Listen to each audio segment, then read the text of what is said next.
from the source material. Right. It's a ninth degree polynomial equation. And it looks like a beast, honestly. When you first see it, 6/9 by 8 plus 36 by 7. I mean, it just keeps going, right? All the way to these fractional terms like frac 1 plus frac 1. It's definitely a mouthful. Quite intimidating. So our mission, looking at these sources, is to figure out how to find the exact roots of this specific polynomial, not just approximations. And what's really interesting is the tool the source uses. It's this specific thing called the Mourad Sultan Ezouidi HSM discriminant formula. Which is unusual because normally finding exact roots for something like a ninth degree polynomial, that's considered, well, possible with standard methods. Exactly. Standard algebra usually taps out much earlier.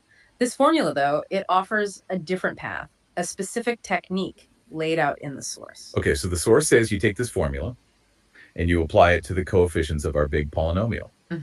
You calculate a set of values. They're often called S values in this context. Think of them as diagnostic numbers for the polynomial. Right. To capture something about its structure, the source walks through calculating these S values. And this is where, according to the source, things get, well, really interesting. A breakthrough. Oh. When they actually did the calculation for this specific polynomial using this formula, nearly all those S values just vanished. They came out as 0. Wow. Okay. So not just small, but actually 0. Precisely. For you, the listener, it's like looking at this incredibly complex machine and finding out most of its gears aren't actually connected or doing anything. That has to simplify things. What does it mean for the equation if most of these S values are 0? Well, that's the core idea from the source material.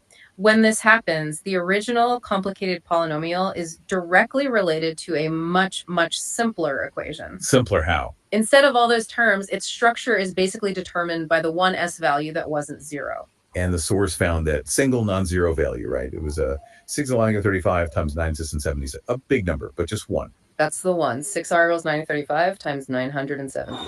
So if the whole structure collapses down to being governed by just this single term, what does that simpler equation look like? It boils down essentially to the form 6 by $9, SXRs by 2 real dollars. Oh, yeah. So you just plug in that value we found. 6 by $9 times 97 by 2 is R desire. Ah, so the double negative makes it a plus. 6 by $9 plus 35 times 97 by 2 equals dollars. Exactly. 6 by $9 plus 35 times 97 by 2 equals xi. Look how much cleaner that is compared to where we started. That's a world of difference. So, okay, how do you solve that one? 6 by $9 plus 35 times 97 by 2 equals xi. Well, this form is much friendlier. The source shows you can just factor out sex to dollars. Right, you pull $690 out, leaves the sex as hours, plus 35 times 9077, all equals 0. Precisely. 6 by 7 and plus 35 times 97 equals dollars. And for that product to be 0, one of the factors has to be 0. Okay, so either 6 by year, which is easy, that just gives $6. And since it's $6 squared, that's a repeated root. Right, a double root is 0. Okay, what about the other part? 6 by 7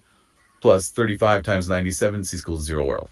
That means 677 must equal negative $35 times 977. So we need to find the 7 roots of that negative number. The 7th roots. Okay, that involves complex numbers, I assume. Yes. The source describes these roots using complex numbers involving roots of unity, 7 distinct complex roots. But wait, these roots, the 6 all are repeated, and these 7 complex ones, they're the roots of the simplified equation?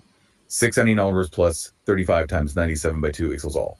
Good point, yes. How do we connect these back to the roots of the original, really complicated polynomial we started with? That's the final step presented in the source. There's a transformation formula. It acts like a bridge. Yeah, transformation. Yes, the source gives this relationship. Alphac L of 9 plus ergonos. Okay, let's break that down. Alphac are the roots we actually want. The roots of the original polynomial, yes. And $6 are the roots we just found for the simplified equation. Correct. And all in $9, well, that's just the coefficient of the 699 term in the original polynomial. Which was, let me check.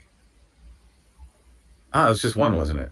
Or wait, no, the source uses a slightly shifted version. The leading term coefficient needed for the formula is alpha 9 quite equals 99. Exactly. Alpha 99 is the value derived for use in this specific transformation context from the source. So the formula becomes alphac 9 plus xk. Okay, so you take the roots, 6 scalars from the easy equation, plug them into alphac 9 plus xk, and that gives the roots of the hard equation. That's the process outlined. Let's try it with 6 dolls. So alpha 9 plus 0, 90, no, that's for 9 divided by 9, which is 1. And indeed, the source confirms alpha $1 is a repeated root of the original 9th degree polynomial, corresponding to the repeated $6 root of the simplified one. Okay, that works. And for the other 7 complex roots from sex scalars, 9 to 35 times 9 to 77, you plug each of those into the same transformation. Yes. Apply alpha 9 plus k or 9 chi to each of those 7 complex values of 6 sellers. And that gives the other 7 roots of the original beast. The source writes them out in that complex exponential form, right? Something like $1 plus 35 fracati plus 1 a bunch. That's the form, yes. For Carol going from 0 to 6, it gives you the 7 distinct complex roots. Wow. So just to recap for everyone listening, we started with this really intimidating 9th degree polynomial.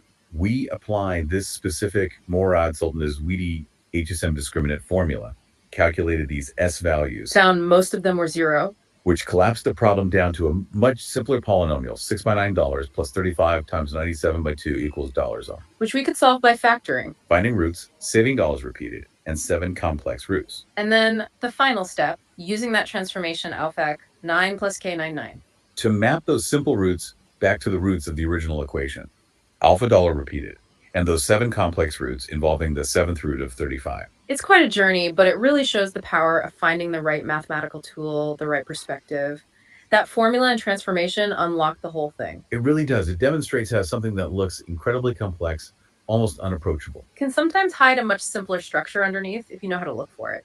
Absolutely. So maybe the thought to leave you with is this. How many other problems out there, maybe not even math, just seem completely tangled and impossible, but are just waiting for that one specific key, that different formula, that unique way of looking at it, to reveal a hidden simplicity?